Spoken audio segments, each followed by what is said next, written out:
The town of Hollow Creek slept.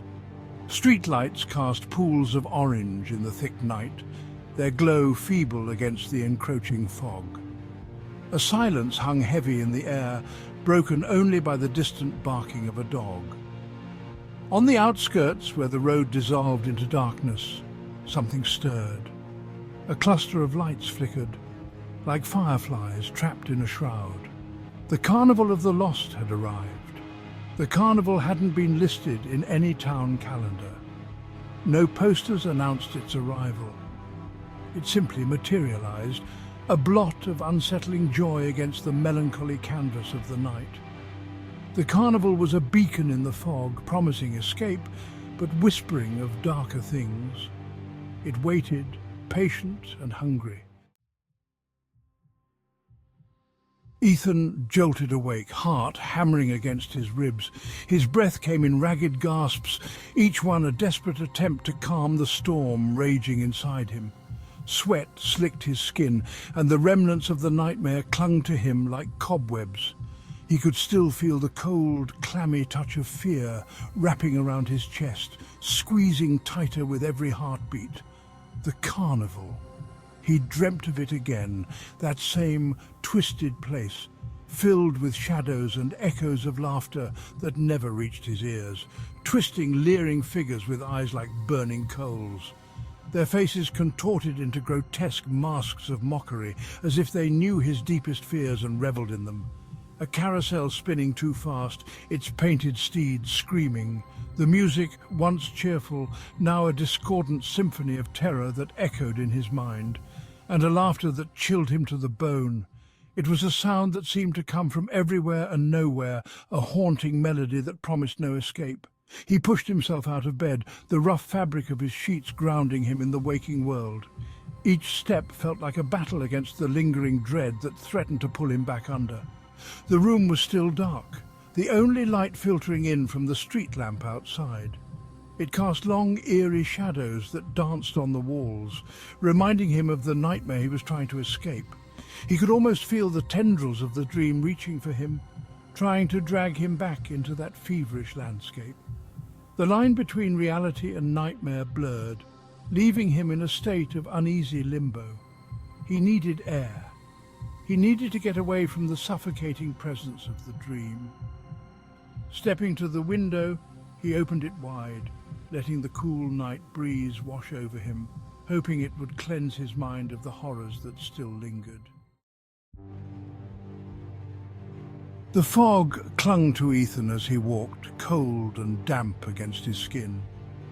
The streetlights did little to pierce the gloom.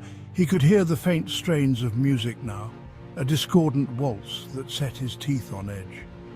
He reached the edge of town, where the carnival lights bled into the fog like watercolor on wet paper. An ornate sign, its paint peeling, declared Carnival of the Lost. Enter at your own risk. He hesitated, a shiver crawling up his spine. He should turn back, go home.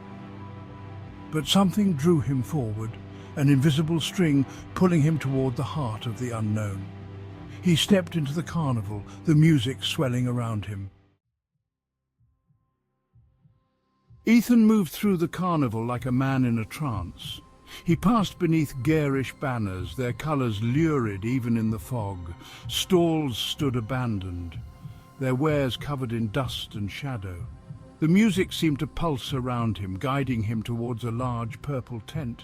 Fortunes told, a sign proclaimed in faded gold lettering. He paused outside, a sense of unease settling over him. The tent seemed to pulsate with a life of its own, the air around it thick and heavy. He reached for the flap, his fingers brushing against rough canvas. As he peered inside, a voice, raspy and low, sent chills down his spine. "Come in, Ethan, I've been expecting you." The fortune-teller, Nora, had eyes that seemed to see right through him. Her gaze was intense, almost otherworldly, as if she could peer into the depths of his soul. Her words, whispered like secrets in the dim light of the tent, sent shivers down his spine. Each syllable seemed to carry a weight, a hidden meaning that he couldn't quite grasp. She spoke of shadows and darkness, of a path he couldn't escape. Her voice was haunting, echoing in the recesses of his mind, painting vivid images of an inescapable fate. Then, with a flourish of her hand, she extinguished the single candle illuminating the tent. Darkness swallowed him whole, leaving him in a void where time seemed to stand still. When he opened his eyes, he found himself in a narrow corridor. The air was thick with an eerie silence, broken only by the distant sound of dripping water. Doors lined either side, stretching as far as he could see. Each door seemed to hold a secret, a mystery waiting to be uncovered. Each door was different, some wooden, some metal, some adorned with strange symbols. They seemed to pulse with a life of their own, inviting yet foreboding. He could hear whispers coming from behind them, whispers that seemed to beckon him closer. The voices were indistinct, a cacophony of murmurs that tugged at his curiosity and fear. Panic welled up inside him. His heart raced, pounding in his chest like a drum, as the walls seemed to close in around him. He had to get out. Desperation fueled his movements as he ran, each step echoing in the endless corridor, searching for an escape from the nightmare that enveloped him. He didn't know which way to go. Each door he passed identical to the last. The whispers grew louder, morphing into screams and pleas. He slammed his hands against the doors, but they wouldn't budge. They were locked, or jammed, or perhaps held shut by something he couldn't see. He was trapped. The corridor seemed to stretch on forever, a labyrinth with no exit. He sank to his knees, his chest constricting with fear. The carnival music had been replaced by a cacophony of sound, screams, laughter, the grinding of gears. He was lost in a nightmare, and there was no waking up. The night was thick with an unsettling silence, the kind that makes your skin crawl and your heart race. When Ethan finally came to his senses, he was back in the fortune-teller's tent. The air was heavy with the scent of incense, mingling with the musty odour of decaying fabric. Nora was gone, the tent empty except for the lingering scent of incense and decay. The crystal ball on the table seemed to glow faintly, casting eerie shadows on the walls. He stumbled outside, the cool night air hitting him like a slap. The carnival was gone. The vibrant lights, the laughter, the music all vanished as if they had never existed. The fog had dissipated, revealing the empty field, the silence broken only by the chirping of crickets. The once bustling carnival grounds were now just an empty, desolate field. Had it all been a dream, a figment of his imagination? The vividness of it all made him question his own sanity, a hallucination brought on by stress and fatigue. He had been under a lot of pressure lately, but this felt different, more sinister. He looked down at his trembling hands, at the dust and grime clinging to his clothes. The dirt under his nails was real, the exhaustion in his bones undeniable. It had felt real, too real.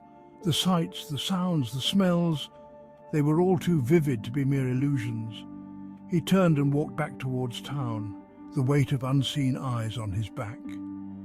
Each step felt heavy, as if the ground itself was trying to pull him back into the nightmare he had just escaped.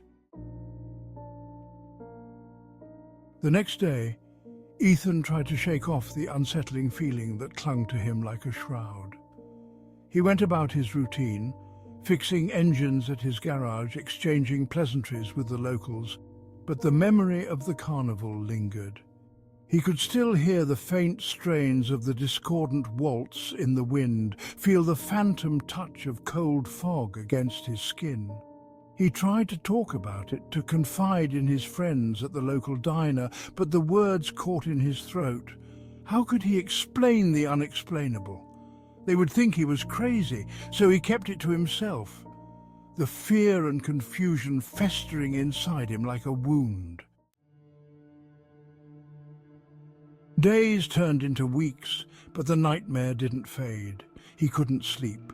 Every time he closed his eyes, he was back in that endless corridor, the whispers echoing in his ears. He lost weight. his reflection in the mirror a gaunt stranger. He was unraveling, and he knew it. He tried everything to escape the memory, drinking, working himself to exhaustion, even visiting the local priest, but nothing worked. The carnival had sunk its claws into him, and it wasn't letting go. He was tethered to it, bound by an invisible thread of fear. Then one night, as he drove home from the garage, the fog returned. It rolled in like a wave, engulfing the town in its eerie embrace. And then he saw them, the lights, flickering in the distance, beckoning him closer. The Carnival of the Lost had returned. This time there was no hesitation. He knew he couldn't escape. He drove towards the lights, a sense of grim acceptance settling over him. He was a prisoner in his own nightmare, and the carnival held the key. Ethan stepped out of his truck, the carnival music washing over him like a tidal wave. The air buzzed with a strange energy, a mixture of fear and excitement that sent shivers down his spine. He looked around at the swirling lights, the grotesque figures, the air thick with the smell of popcorn and fear. He was home. He had become a part of this place, another lost soul claimed by the shadows. The carnival had been waiting for him, and now he was theirs, forever. And as he walked towards the flickering lights, he could almost hear the carnival laughing, its laughter echoing in the silence of his soul. If you liked this video, like it and subscribe to my channel.